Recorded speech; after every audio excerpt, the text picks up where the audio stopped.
হলো কেন পুলিশ প্রশাসন জবাব দাও।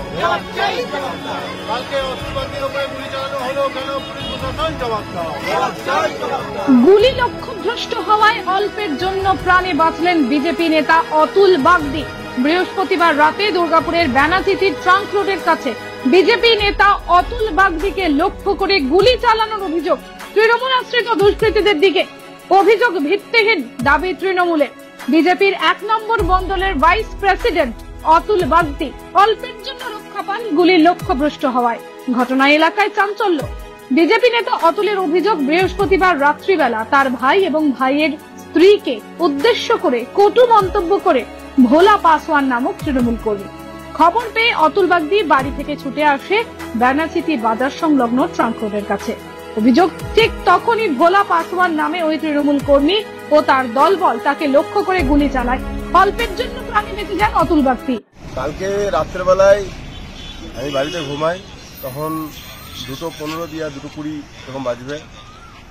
রাতে ঘুমানোর টাইমে ভাইরা আমাদেরকে ডাকে, এরকম কোন 4 চাকা নিয়ে আসে, ওদের উপর আক্রমণ করছিল। আমি আসার পরে যখন আমি উপরটায় দাঁড়াই, এই জায়গাটায় দাঁড়িয়েছিলাম, দাঁড়ানোর পরে দেখছি এখান থেকে একটা 4 চাকা আসছে। দিয়ে যখন ভাইরা বলে যে ওই 4 চাকাটাই ছিল, এই 4 চাকাটাই ছিল, এমনি করছিল। তো করতে করতে কি হলো, 4 চাকাটাই দেখে আমরা ফলো করে আমি এই প্লেসে দাঁড়াই। এই জায়গাটায় যখন দাঁড়াই তখন ওই 4 চাকাটা এই প্লেসে যখন এসছে, ও একবার ভাবলো এইদিকে যাবো, একবার ভাবলো ওইদিকে যাবো। তো যেতে যেতে এই সাইড থেকে আসার পরে এখান থেকে একটা ফট করে আওয়াজ হতো, তখন আমি বুঝে গেলাম ফায়ারিংটা করেছে। যে আমরা ধর করে সেই চিল্লাচিল্লি করি। চিল্লাচিল্লি করতে করতে সামনে যে সিকিউরিটি গার্ড থাকে এখানে রাত্রেবেলায়, তাকে পর্যন্ত মারে ওই গাড়িটা দিয়ে ধাক্কা মারার পরে গাড়িটা এখান থেকে সোজা বেরিয়ে চলে যায়। আমাকে লক্ষ্য করে গুলি চালানো হচ্ছে। নাহলে এর আগেও 2 বার যখন এখানে এসছে ওদেরকে মারার জন্য, তো এত রাত্রেবেলায় তৃণমূলের যে ছেলেগুলো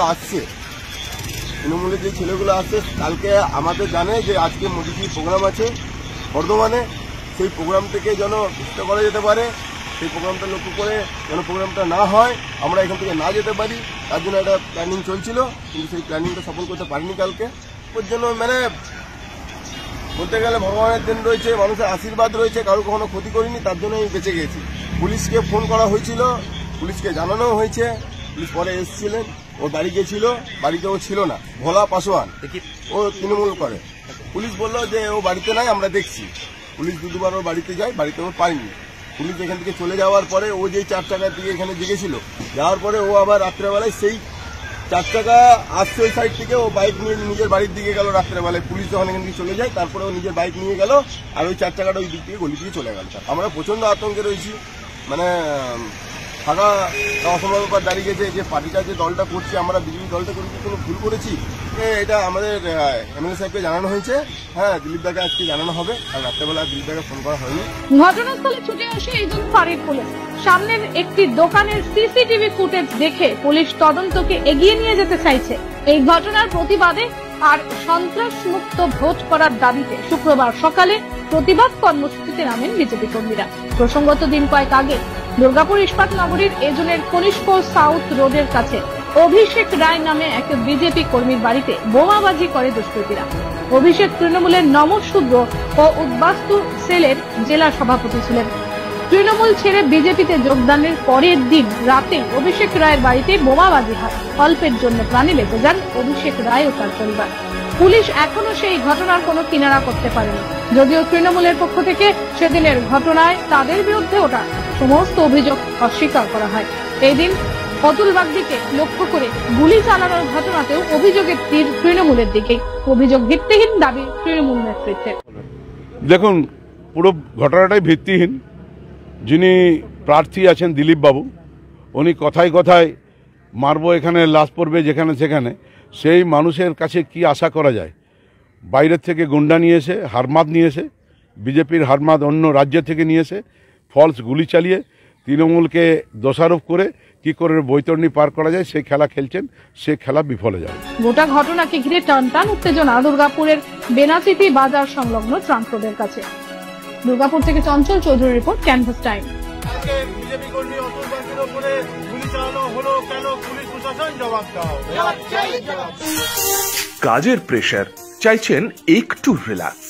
একদিনের উইকেন্ডে শহর থেকে দূরে কোথাও যেতে চাইছেন, কিন্তু যাবেন কোথায় ভেবে উঠতে পারছেন না। চলুন না ঘুরে আসি তারাপীঠ। আর তারাপীঠ মানেই মধু মমতা হোটেল অ্যান্ড রিসর্ট, যেখানে গেলে আপনার মাইন্ড একদম ফ্রেশ। তাজা অক্সিজেন সাথে গ্রাম্য পরিবেশ আপনাকে হাতছানি দেবে। AC deluxe room, swimming pool, gymnasium, indoor games আর সাথে আপনার পছন্দের মতন ডিশ। এছাড়াও যে কোনো সামাজিক অনুষ্ঠানে আজই বুক করতে পারেন মধু মমতা হোটেল অ্যান্ড রিসর্টের ব্যাংকুয়েট হল। রাত জাগা তারাদের সাথে, পরিবার বা বন্ধু বান্ধবের সাথে আপনিও সময় কাটাতে পারেন হোটেলের লনে।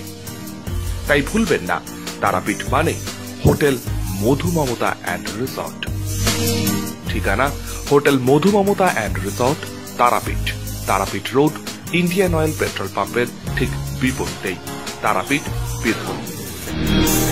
যোগাযোগ নম্বর 9775555599 অথবা 9002410083। বীরভূম মানেই তারাপীঠ, আর তারাপীঠ মানেই মধু মমতা হোটেল অ্যান্ড রিসর্ট। প্রিয়জনের অসুস্থতায় দিশাহীন, চিকিৎসার সঠিক দিশা পেতে ফোন করুন 7477716138, 7477717139 এই নম্বরে। শহর দুর্গাপুরে চিকিৎসার নতুন দিশা life care hospital. Life care takes care of your health.